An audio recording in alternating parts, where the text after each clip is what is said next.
It's false. There's more of a chance that it's going to be false if there's one truth in there than there's more. And I love a buzzer. Okay. While Taylor Swift sat under the studio lights playing a game called 4 Lies and a Truth, she decided to face the internet's wildest rumors head on, and her delivery was as sharp as her eyeliner.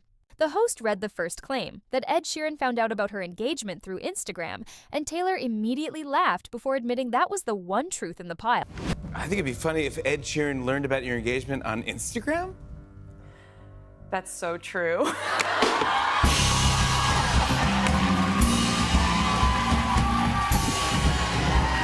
She said Ed doesn't even have a phone, that contacting him means emailing his assistant or catching him on his iPad.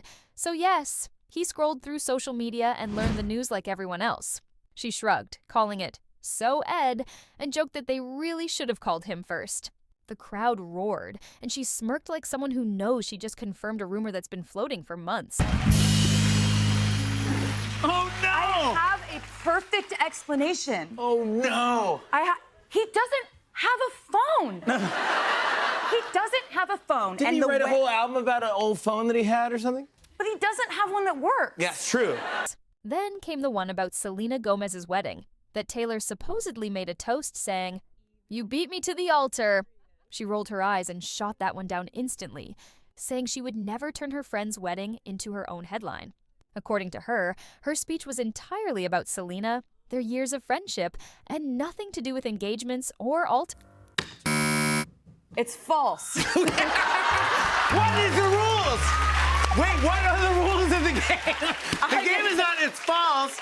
The game is, it is, what is the game called? I don't know. Sorry, that's false? Yeah. So you never it's said false. that? Well, I got to see her be the most elegant, gorgeous, not only bride, but just vision that I've ever seen in my life. I've never seen anything so beautiful as her on her wedding day. I love her. And she deserves And Benny. all of his happiness. Benny is him. The best, He dude. is so funny. He's the best. He's the best.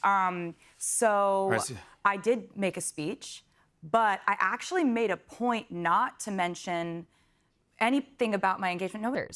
The next rumor, her rejecting the Super Bowl halftime show because of footage rights, got a dramatic pause. Taylor tilted her head, then clarified that no one had officially asked her in the first place.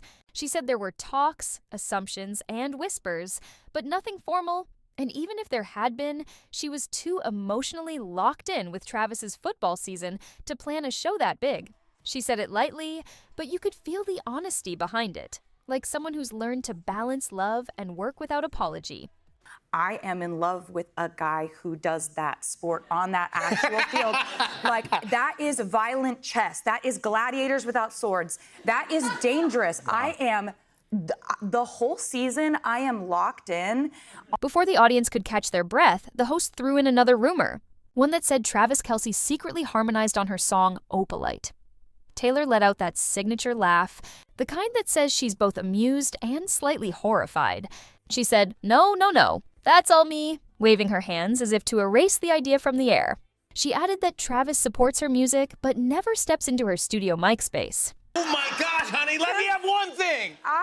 Let me have one thing. I think we should do 2 verses of Shake It Off. Into Blank Space, into Cruel Summer would be great. Like, it's just like, this is nothing to do with Travis. He would love for me to do it. I'm just too locked in. Good. Like, yeah. All right. Love hearing that. All right, and then Travis not harmonizing on Opalite. He's not. No. No. Then came the final wild card, the supposed sighting of Taylor walking a mystery dog in Florida. She leaned back, laughed again, and said she hasn't been to Florida in months, let alone adopted a new dog. She called it creative fan fiction and hit the buzzer to lock in her final answer. It's false. Subscribe if you love catching celebrities roasting their own rumors. By the end of the segment, Taylor had debunked 4 lies, confirmed 1 hilarious truth, and proven that she could turn even gossip into entertainment gold. The buzzer rang one last time, the lights dimmed, and she smiled that knowing smile, the kind that says, no matter how many stories the internet invents, she'll always have the final word. That's all for now, Swifties. Subscribe and stay tuned for more on the Swift Report.